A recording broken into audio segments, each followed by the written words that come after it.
बिस्मिल्लाहिर्रहमानिर्रहीम। मेरे दोस्तों बुजुर्गों भरावां ने मेरे तरफ सब नो अस्सलाम वालेकुम। तुहानू पता है कि माशाल्लाह अज जुमा है, अल्लाह ताला सब नू तौफीक देवे जुमा पढ़न दी। ते 16 तरीक है माशाल्लाह मंडी आए हैं, मंडी पता करांगे कि अज सौदियां दी की रूटीन है, क्योंकि 16 तरीक है तो अज माशाल्लाह सौदे भी ठीक ठाक आए हुए सौदे। अच्छा दूसरी गल है कि मेहरबानी की करो कि लाइक सबसक्राइब कर दिता करो। नाले अगे अज एक शेर असी गल करनी है कि कल मैं जो कल मुरीद के गया सी, कल एक थोड़ा जहा जो एक वाक़या होया मेरा। जो मैं उत्ते गया तो नारोवाल चौक के कोल ना वाल्डन वाले खड़े सी, उन्हें कहा कि यह पैगाम भी नाल साडा दे दे। नाले मैं तुहानू दसां भी जो ना अज वाक़या कि किवें होया। उत्ते गया जी मोटरसाइकिल उन्हें जो ना ठल्लिया तो उन्हें साइड ते ला के उन्हें जिन्ने भी लोग आ रहे थे ना उन्होंने ताला मारी जा रहे थे। स्पैशल उन्हें एक संगल रखा हुआ सी ते ताला मार देंगे सी। ये खासकर मोटरसाइकिल वालों वास्ते है कि लाइसेंस जो ना लाइसेंस बनते पे ना उनकी वजह तो उन्होंने ताला मार रहे थे कि लाइसेंस बनवाओ। ठीक है, लाइसेंस तो बड़ी अच्छी गल है, लाइसेंस बनवाना भी चाहिए, जरूरी भी है लाइसेंस। बाकी उन्होंने तरीकाकार बड़ा अजीब किस्म का लाया हुआ सी लाइसेंस बना दा। ताला मार के ना तो उन्हें कहना जी चलो जी 80 टाइम बनवाओ, 10 ही बनवाओ, कोई टाइम नहीं देते, कोई कुछ नहीं करते कि किसी को माड़े को पैसे हैं या नहीं हैं। उन्हें ही फौरन कहना नहीं जी बनवा के तो फिर लैके जाओ इतों। ठीक है, लाइसेंस तो बड़ी अच्छी गल है, वो तो जबरदस्त चीज़ होनी चाहिए लाजमी, असी भी ये गल कहने। बाकी जो तरीकाकार है वो थोड़ा जहा उन्हें ठीक नहीं रखा हुआ कि मसला किसी गरीब की जेब है या नहीं है। ये जरा उन्होंने मेहरबानी करनी चाहिए भी इंज नहीं करना, टाइम कम से कम देवन, 1-2 दिन का टाइम देवन कि भाई इन्ने दिन तुहानू लाजमी है बनवाना। अच्छा किंदा फोन आ जाता सी उन्होंने तो दस ही कहते जाओ जाओ जी जाओ जी सर, ठीक है सर। तो जेडे मेरे तेरे रंगे बेचारे माड़े आदमी से उन्होंने वो छड्डदे नहीं, वो कहते नहीं जी 80 टाइम बनवा के जाओ, एवें नहीं जा सकते। अच्छा मेरे नाल कल की होया कि मेरे को टोटल 600 रुपया सी, मैं भी किते कम गया सी तो मैं उन्होंने उत्ते पकड़ लिया। कहते जी 600 रुपया दो है, बायोमेट्रिक करनी, ये करना वो करना। 600 रुपया उन्होंने दिता, बाकी उन्होंने क्या जी 1000 रुपया जो ना तुम अकाउंट कराना है।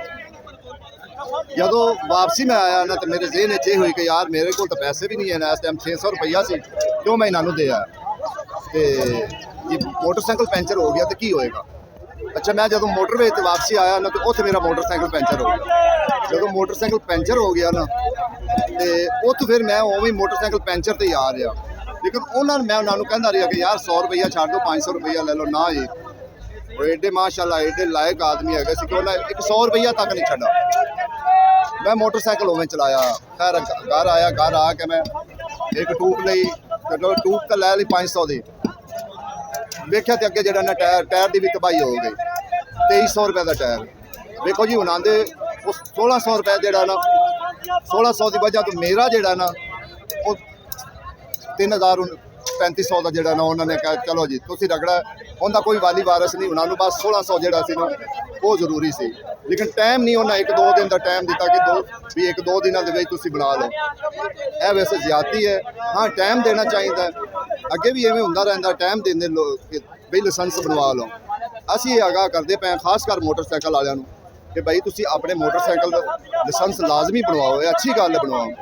लेकिन इंज नहीं होना चाहिए जिस तरीके वो लोग कर रहे थे ना, वो बिल्कुल ज्यादती कर रहे थे। इंशाल्लाह अगे हुण सब्जियां दे रेट पुछा जिन्ना हो सके ना, जिन्नी भी हो सके मेहरबानी ये पहुँचाओ, उन्होंने तक शेयर करो।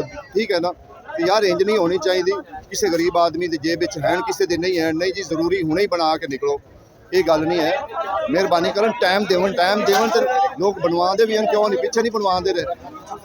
लेकिन इंज नहीं होना चाहिए। ये बराए मेहरबानी कोई साहब हसीयत सुनता पिया ना तो उन्होंने भी ये काम लाजमी करना चाहिए। भाई क्यों इंज हो रहा है, लोग बेचारे इतने खज्जल हो रहे थे, बेनतहा लोग खज्जल हो रहे थे, जिन्होंने को तो बेचारे डंग का आटा नहीं, वो बेचारे खज्जल हो रहे थे। बराए मेहरबानी करें कम से कम टाइम देवन, बनवाना तो जरूरी है, तो लाजमी है ना, असी भी कहने लाजमी है। लेकिन इंज नहीं होना चाहिए। अगे इंशाल्लाह तुहानू सब्जियां दे असीं रेट दसाने। अज का पालक का जो रेट कल 150 सी, अज 100 रुपये हो गए। ठीक है, अगे तोरियां का रेट असीं इंशाल्लाह पक्की गल है, ठीक हो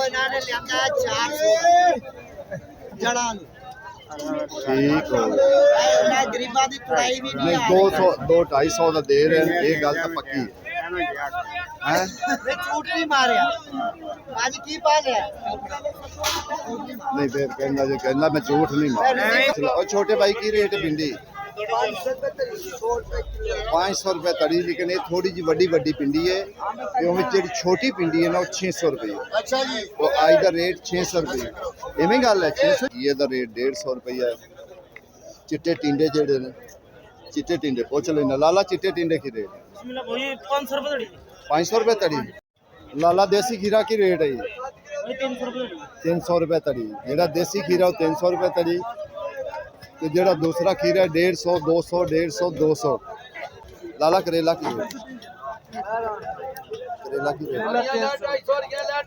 300 रुपये तड़ी करेला जेड़ा ना 300 रुपये तड़ी 60 रुपये किलो प्याज वही रेट है 150 200 150 200 जेड़ा चंगा प्याज लाल प्याज वो 200 रुपये दूसरा 150 रुपये आलू का रेट 200 250 200 250 आलू का रेट है क्या बात अजी एडे एडे बड़े कितने आने बैंगन 250 हलवा 100 हलवा 100 तोरी 100 तोरी तोरी 200 तोरी 200 हलवा 100 तोरी 200 टिंडे बड़े बड़े हैं टिंडे इधर माल जरा तेरा है ना 2 नंबर सर की इसी फलियां का की रेट है 800 रुपये 160 रुपए आज 200 रुपये थले आ गए ठीक है ना तो करेला चंगा देसी करेला 200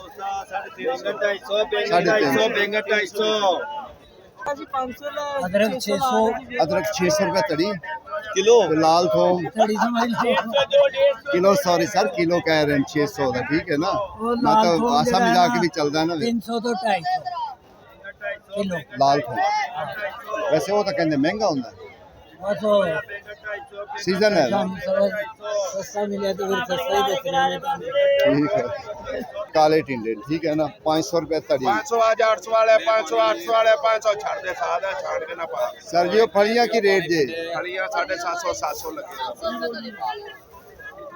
ये छोटी नहीं है ये छोटी फली नहीं जी बड़ी फली होंगी ना अरवां दी वो वाली फली ਜਿਹੜੀਆਂ ਦੇਸੀ ਹੁੰਦੀਆਂ ਨਾ ਦੇਸੀ ਇਹ ਫਾਰਮੀ ਹੈ ਜਿਹੜੀਆਂ ਦੇਸੀ ਹਨ ਉਹ 800 रुपये तड़ी ਇਹ 700 रुपये तड़ी लेकिन ये थोड़ा जिहा इस टाइप ਦੇ ਹੁੰਦੇ ਨੇ ਜਿਵੇਂ ਦਾ ਲੋਬੀਆ ਨਹੀਂ ਹੁੰਦਾ ਇਸ टाइप ਦੇ ਹੁੰਦੇ लेकिन ਹੁੰਦੀ अच्छी चीज़ है ਹੁੰਦੀ अच्छी चीज़ है 500 भिंडी 500 भिंडी 500 दे रहे हैं जी तो 5-7 सौदे ਹੁੰਦੇ जिन्हों के रोजाना असी रेट पुछने लेकिन रेट बस इस गलों मुख्तलिफ हर बंदे को पूछा जाता रेट कि भाई क्योंकि जिमें ए बी सी ग्रेड होंगे ना इस तरीके सौदे उन्हें लाए होंगे अच्छे सौदे भी होंगे उदू माड़े भी होंगे फिर उदू माड़े भी होंगे जेडे अच्छे होंगे उन्होंने रेट अच्छा ही होंगे जोड़ा माड़ा होंगे उनका माड़ा ही रेट होंगे सब तो महंगी इस टाइम जो नींबू है टमाटर का रेट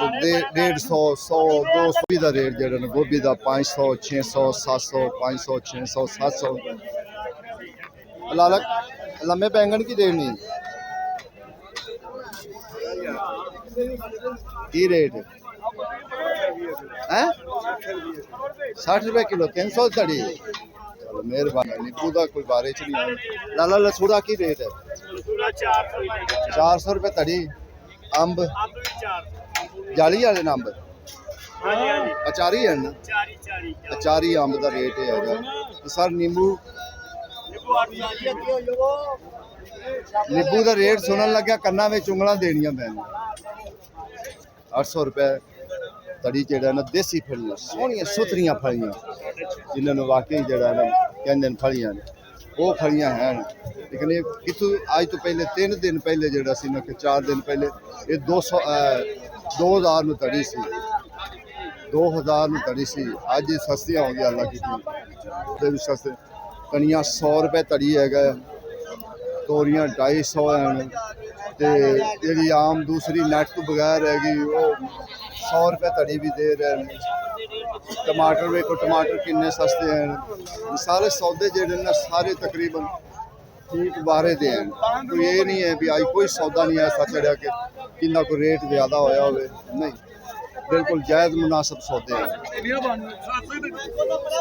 यार 70 रुपए किलो 350 ने तड़ी। अच्छा इधर देख मैनू मैनू जिन्ना अरसा हो गया तेन वेंदे नू अपनी जान ते तो पैसे 500-700 नहीं लाया, छतरी नहीं लियांदी, ठीक है ना। सड़ पुज गई है, सारी मंडी बेच गई है, छतरी नहीं लियांदी। माता मसाए ना 2 मिनट आके थल्ले बह जाओ। और जालमा ले कि फ्रूट मंडी वाले से कोई शक नहीं, कोई शक नहीं सर। सारियां सब्जियां ही आज तां ਜਿਹੜੀਆਂ ਚੰਗੀਆਂ ਤੋਂ ਚੰਗੀਆਂ ਸਬਜ਼ੀਆਂ ਨੂੰ ਵੀ ਲੇਟੀਆਂ ਪਈ। 350 रुपए तड़ी शलजम आला क्वालिटी बेहतरीन शलजम YouTube ਤੇ ਜਾਣ ਕੀ ਹੈ ਭਾਈ YouTube ਤੇ ਜਾਣ ਕੀ ਹੈ असलम ब्लॉग 3 ਇਹਦੇ ਤੇ ਨਾ ਹੋਵੇ ਤੇ असलम ग्रीन लाइफ दो ही चैनल है, ठीक है ना। हाँ दोवां ते चेक कर ले जाओ 40 रुपये ले जाओ ਓਏ ਅੱਜ 400 800 1000 हाँ तेरी खैर होवे के ਇਹ ਮੇਰੇ ਖਿਆਲ ਨਾਲ 12 ਮਹੀਨੇ 30 ਤੇ ਚੱਲੀ ਰਾਣੀ ਹੈ। ਅੱਛਾ ਇਹਦੀ ਹੋਰ ਛੁੱਟੀ ਕੋਈ ਨਹੀਂ। ਇਹ ਤਾਂ ਮਨਸੇਰੇ ਤੋਂ ਉੱਤੇ ਫਿਰ ਕਿਹੜੀ ਆਏਗੀ? ਮਨਸੇਰੇ ਤੋਂ ਆਏਗੀ ਉੱਤੇ ਕੁਛ ਬਾਦੀਏ ਸੂਰ ਕਿਸ ਅੱਛਾ ਛੋਦੂ ਆਏਗੀ। ਕੀ ਉਹਦੇ ਮੌਸਮ ਠੰਡਾ ਹੁੰਦਾ, ਕੀ ਚੱਕਰ ਹੈ? ਉਧਰ ਪਹਾੜੀ ਇਲਾਕਾ ਠੰਡਾ ਮੌਸਮ ਠੀਕ ਹੋ ਗਿਆ। ਉਸ ਤੋਂ ਬਾਅਦ ਆਏਗੀ ਲੋਰਾ लाई ਤੋਂ। अच्छा मुल्तान तो फिर लाहौर आएगी। फिर लाहौर आएगी, फिर सियाल आएगा, फिर लाहौर आएगी। मुश्किल जिंदाबाद है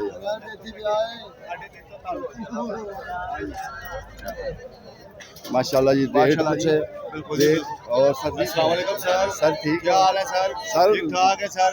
सर की हालात है आजकल मंडी का? माशाल्लाह जी बहुत अच्छे जा रहे हैं, सिर्फ गरीब आदमी परेशान है। अब देखिए ये मजदूर भाई बैठे हुए सारे क्या बनेगा। असल आजकल गाहक नहीं आ रहे मंडी, पता नहीं की चक्कर है। बस ये गाहक यहाँ होते हैं तो आगे चलाओ नहीं। गाहक नहीं आ रहा, ये गल हकीकत है कि सौदे देखो किस तरीके लोग बैठे हुए ना, लेकिन सौदे उमें पे गाहक बिल्कुल बहुत घट आ रहा है। कि ज़्यादा गाहक नहीं आ रहा कि ज़्यादा गाहक आ